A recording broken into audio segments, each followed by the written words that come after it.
দেখুন আইবিডিকে আপনারা বলতে পারেন, আমরা কর্ন ডিজিজও বলতে পারি। আর আমরা আগেও অনেক প্রোগ্রাম করেছি, অনুষ্ঠান করেছি, যেখানে আমরা বলেছি কি আমাদের পেটের মধ্যে যে আঁতগুলো হয় এটা 15 ফিট হয়, 15 ফিটে হয়। আর 10 ফিট যেটা হয় সেটা আমাদের স্মল আঁত হয়, ছোটো আঁত হয়। আর 5 ফিট আমাদের বড় আঁত হয়। তো এই যে 10 ফিট যে আঁতটা রয়েছে বা 5 ফিট যে আঁতটা রয়েছে, এর মধ্যে কি হয় আপনি বলতে পারেন এখানে একটা আলসার হয়ে যায়, ঠিক আছে, যেখানে আমরা কলাইটিসের নামটা দিই।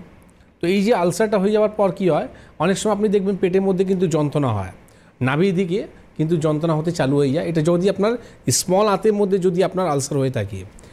আর যদি আপনার বড় আঁতের মধ্যে যদি আলসার হয়ে থাকে, তাহলে কিন্তু আপনি দেখবেন দুটোই কিন্তু সিমটমস কিন্তু আলাদা আলাদা। যেমন ছোটো আঁতটা বললাম, নাভির দিকে আপনার পেটের মধ্যে যন্ত্রণা হবে, আপনার জ্বর আসবে। এর যে ভাইরাসটা রয়েছে, এই ভাইরাসের মধ্যে পাওয়া যায় যে টাইফয়েড হওয়ার চান্সেসটা বেড়ে যায়, জ্বর চলে আসে।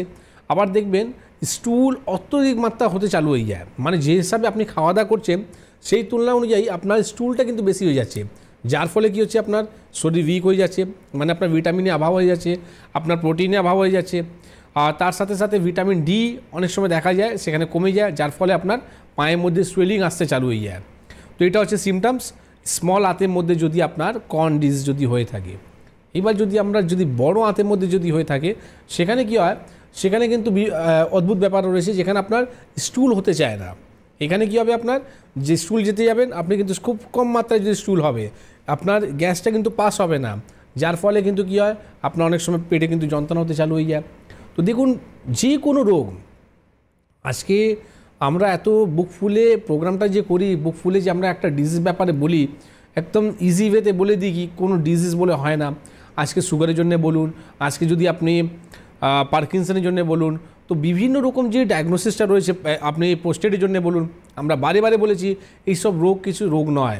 তো ঠিক ওই রকমই দেখুন, যদি আপনার ডায়াগনোসিস ভালো হয়ে থাকে, আজকে আপনার কী হয়েছে, আঁতের মধ্যে একটা কর্ন ডিজিজ হয়েছে, তার চিকিৎসা করুন, সেই চিকিৎসা করার পর আপনাকে নির্মূল করতে হবে। ডায়াগনোসিস যদি ভুল হয়ে থাকে, দেখুন আইবিডি আর আইবিএস এই যে দুটোই আছে না, দুটোই কিন্তু নাম শুনতে মোটামুটি এক আছে, কিন্তু দুটোই কিন্তু ডিফারেন্স রয়েছে, আলাদা আলাদা রয়েছে। তো আইবিডি ফুল ফর্মটা হচ্ছে ইনফ্ল্যামেটরি বাওয়েল ডিজিজ, ঠিক আছে। তো এর মধ্যে আপনি গুলিয়ে ফেলবেন না কি আপনি আইবিএস রয়েছে, দুটোই কিন্তু ট্রিটমেন্ট আলাদা, দুটোই কিন্তু মেডিসিন আলাদা। আর এটাই যদি আপনি গুলিয়ে ফেলেন, রং যদি ডায়াগনোসিস হয়ে থাকে, যার ফলে কী হয়, আমাদের সমস্যাগুলো আরও বেশি হতে চালু হয়ে যায়। তো দেখুন, যে কোনো রোগ যখনই আপনার রয়েছে, আপনাকে প্রপার কিন্তু ওয়েতে ডায়াগনোসিস করতে হয়। তো কর্ন ডিজিজকে ডায়াগনোসিস করতে গেলে আমরা কলোনোস্কোপি রিপোর্ট করাই। কলোনোস্কোপি রিপোর্টে করার আগে আপনাকে কিন্তু স্টুলটা খুব ভালোভাবে আপনাকে পরিষ্কার করতে হবে। তো তার মধ্যে কোনো আপনার ল্যাক্সেটিভ খেতে হয়, যে কারণের জন্য যাতে আপনার পেটটা পুরো ভালোভাবে পরিষ্কার হয়ে গেল। এরপরে আপনি কলোনোস্কোপি রিপোর্ট করলে আপনি দেখতে পারবেন সেখানে কিন্তু আপনার কর্ন ডিজিজটা রয়েছে। এবার কর্ন ডিজিজটাও কিন্তু কোন জায়গাটা রয়েছে সেটা খুব ইম্পর্টেন্ট জায়গা রয়েছে, তার কিন্তু আলাদা আলাদা চিকিৎসা রয়েছে। তার মানে স্পেসিফিক ডায়াগনোসিস একটা খুব বড় বিষয়। একদম। এবং